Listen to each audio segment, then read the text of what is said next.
রাজধানীর কাফরুলে যে গার্মেন্টস ব্যবসায়ীর নিকট 1 কোটি টাকা চাঁদা দাবি করে যে গুলিবর্ষণের ঘটনা, এই ঘটনায় র্যাব 4 তদন্ত করে আমরা 4 জনকে গ্রেপ্তার করেছি। এই সংক্রান্তেই আজকের যে ব্রিফিংটাতে সবাইকে স্বাগত জানাচ্ছি। বাংলাদেশ আমার অহংকার এই স্লোগান নিয়ে র্যাপিড অ্যাকশন ব্যাটালিয়ন তার প্রতিষ্ঠা লগ্ন থেকেই সন্ত্রাস, জঙ্গিবাদ নির্মূল ও মাদক বিরোধী অভিযানের পাশাপাশি বিভিন্ন সময়ে চাঞ্চল্যকর অপরাধে জড়িত অপরাধীদের আইনের আওতায় নিয়ে এসে জনগণের সুনাম অর্জন করেছে এবং বর্তমান সরকারের যে চাঁদাবাজির বিরুদ্ধে একটা জিরো টলারেন্স একটি অবস্থান নিয়েছে। এই ধারাবাহিকতায় আমাদের র্যাবও যে চাঞ্চল্যকর বিভিন্ন অপরাধ এবং চাঁদাবাজির বিরুদ্ধে আমরা বিভিন্ন অভিযান সবসময় পরিচালনা করে থাকি।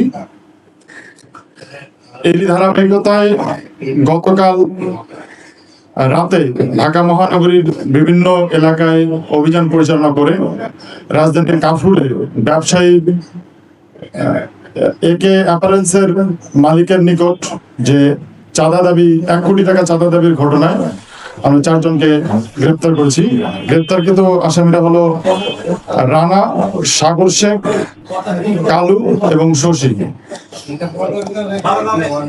মামলার এজাহার এবং গ্রেপ্তারকৃত আসামিদের প্রাথমিক জিজ্ঞাসাবাদে জানা যায় যে মামলার বাদী একে অ্যাপারেলস গার্মেন্টস কারখানার মালিক গত 18 এপ্রিল 2026 সন্ধ্যায় তিনি তার অফিস রুমে বসে কাজ করছিলেন। এ সময় অজ্ঞাতনামা 12-13 জন সন্ত্রাসী তার রুমে প্রবেশ করে তাকে তার নিকট 1 কোটি টাকা চাঁদা দাবি করে।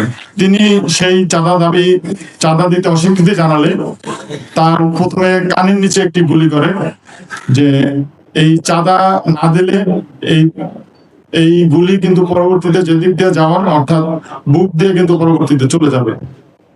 এরপরে তারা তার লকার ভেঙে ফেলে এবং আরো তাকে সতর্ক করে তাকে আরো তার পায়ের নিকট আরো একটি গুলি করে